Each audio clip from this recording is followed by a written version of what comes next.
नमस्कार दोस्तों, मैं अंकुर उपाध्याय स्वागत करता हूं आप सभी का एक बार फिर से अपनी नई वीडियो में। दोस्तों, इस वीडियो में आप सभी के साथ उन स्टॉक्स के बारे में बात करूंगा जो अभी थोड़ा प्रॉब्लम में चल रहे हैं। प्रॉब्लम इन द मीन ऊपर से करेक्शन हो गई है या गिरावट मान लीजिए आप, लेकिन क्वालिटी वाइज कोई दिक्कत नहीं है। अर्निंग विजिबिलिटी पूरी है और यहाँ निवेशक निवेशित रहें। इनफैक्ट अगर आपको लगता है आपकी बाइंग से अच्छी खासी डिप हो गई है तो आप एवरेज भी कर सकते हैं। ये ऐसे स्टॉक हैं जो अगले 3-5 साल के लिए तो बहुत अच्छे, वेल प्लेस्ड, मैं कहूंगा वेल पोजीशनड है, बहुत अच्छी क्वालिटी की कंपनियां हैं। बस आपको ना भरोसा हारना नहीं है, हिम्मत रखनी है, कॉन्फिडेंस रखना है और इन स्टॉक्स के साथ बने रहना है। एक एक करके स्टॉक्स को डिस्कस करता हूं। पहले स्टॉक का नाम है दोस्तों जियो फाइनेंशियल सर्विसेज। 300 रुपए का भाव है इस शेयर का आज की डेट में, 299 एग्जैक्टली। टेक्निकल्स वीक है, ऊपर से गिरा है, करीब 347 रुपए का इसने हाई दिखाया है रिसेंटली। और अगर मैं ऊपर में देखूं तो 390 तक गया था।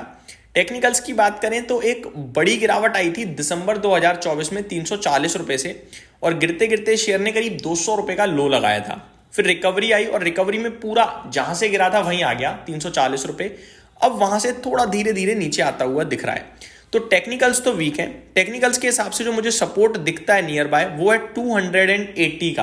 अगर 280 रुपए का लेवल ब्रेक होता है तो इसमें 250 और 240 का लेवल दिख सकता है, लेकिन आपको इस कंपनी का साथ नहीं छोड़ना है। क्यों? पहली बात, कंपनी 2 लाख करोड़ की मार्केट कैप पे बैठी है, बहुत अच्छी मार्केट कैप, बड़ी कंपनी आप ये कह सकते हो, आपको दिख ही रहा है क्लियरली।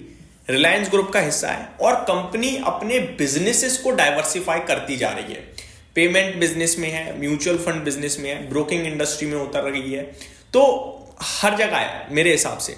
तो मुझे लगता है 119 के पीई पे है और अभी अर्निंग्स जो है ना वो ज्यादा नहीं है, इसको ये डबल ट्रिपल कर सकती है इजीली 3 से 4 क्वार्टर में।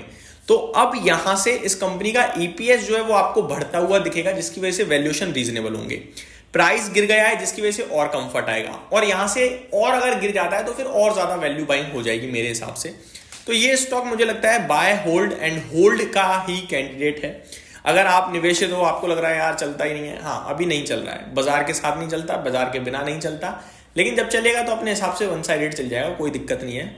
मुझे लगता है ये क्वालिटी स्टॉक है और यहां से 2 साल का व्यू अगर आप रखते हो तो ये काफी अच्छे रिटर्न्स आपको दे सकता है और मार्केट्स को मुझे लगता है आउट परफॉर्म करेगा।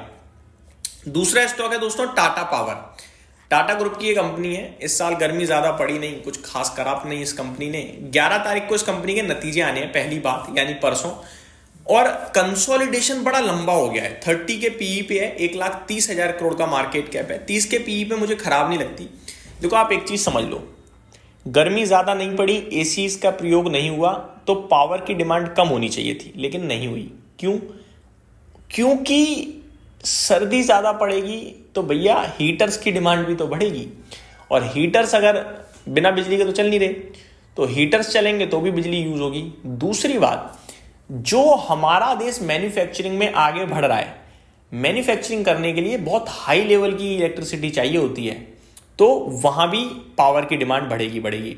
और टाटा पावर केवल पावर से रिलेटेड बिजली नहीं बनाता, ये आपके लिए सोलर पैनल में भी है, ये आपके लिए इलेक्ट्रिक चार्जिंग में भी है।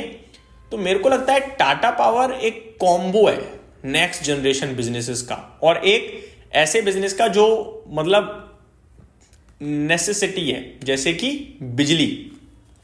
तो टाटा पावर तो मतलब ऐसा है कि quality buy hold forget story लगती है मुझे। ये तो ये 2-3-5 साल वाली नहीं है, तो आप नेक्स्ट जनरेशन के लिए भी होल्ड कर सकते हो।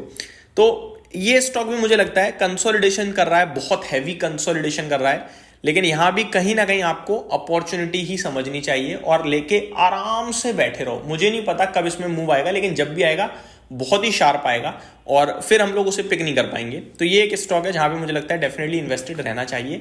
मैं नतीजों के लिहाज से नहीं बोल रहा हूं, नतीजे खराब आ जाएं, शेयर गिर जाए और आप लोग को भाई ये तो गिर गया, ये होल्ड स्टोरी है 2-5 साल वाली। तो ये एक स्टॉक है दोस्तों जहां मुझे लगता है बैठे रहना चाहिए। एक और पावर स्टॉक है जो थोड़ा वॉलेटाइल ज्यादा रहता है, अब आप शायद समझ गए हो, अदानी पावर। ये भी मुझे लगता है कि काफी पोटेंशियल है इसमें। वैल्यूएशन टर्म्स में तो भाई काफी अच्छा है, 24 के पीई पे है। अब अर्निंग्स भी सेटल हो गई हैं कहीं ना कहीं, ऊपर से थोड़ा बहुत नीचे भी आ गया है। तो मेरे को लगता है कि ये भी क्वालिटी कंपनी है और यहाँ भी आप ध्यान दे सकते हैं। पहला सपोर्ट लेवल इसमें मुझे नियर बाय 140 के आसपास ही दिखता है, उसके बाद 126 है। तो जैसे से डिप आए आप निवेश करिए और आराम से बैठे रहिए इस स्टॉक में। 3 लाख करोड़ की कंपनी है, बाकी कोई छोटी कंपनी नहीं है, बड़ी कंपनी है। अगला स्टॉक है दोस्तों टाटा मोटर्स। इसके बारे में ज़्यादा नहीं बोलूँगा क्योंकि कल ही एक डिटेल्ड वीडियो बनाई है। टाटा मोटर्स की बात करी जाए तो पैसेंजर व्हीकल का शेयर तो आपके लिए बाजार में लिस्टेड है और कमर्शियल व्हीकल का जल्दी लिस्ट होने वाला है। 14 तारीख को कंपनी के नतीजे आने वाले हैं। जहाँ तक मुझे लगता है नतीजों के साथ ही कमर्शियल व्हीकल के लिस्टिंग की डेट भी अनाउंस हो जानी चाहिए। मुझे लगता है 405 रुपये पे एक बहुत ही अच्छी कंपनी, बहुत ही अच्छा स्टॉक मिल रहा है। प्लस कमर्शियल व्हीकल का जब आ जाएगा तो दोनों को लेके बैठना है आपको, ये मेरा मानना है। और फिर वैल्यू अनलॉक होने दीजिए आराम से अगले कुछ महीनों में। तो ये मेरी तरफ से आपके लिए 4-5 स्टॉक्स थे दोस्तों जो मुझे लगता है अभी खराब कर रहे हैं या खराब लग रहे हैं, लेकिन वैल्यू बहुत है इनमें। तो ये मेरी तरफ से अपडेट थी। Thank you so much for watching this video. Have a great day guys.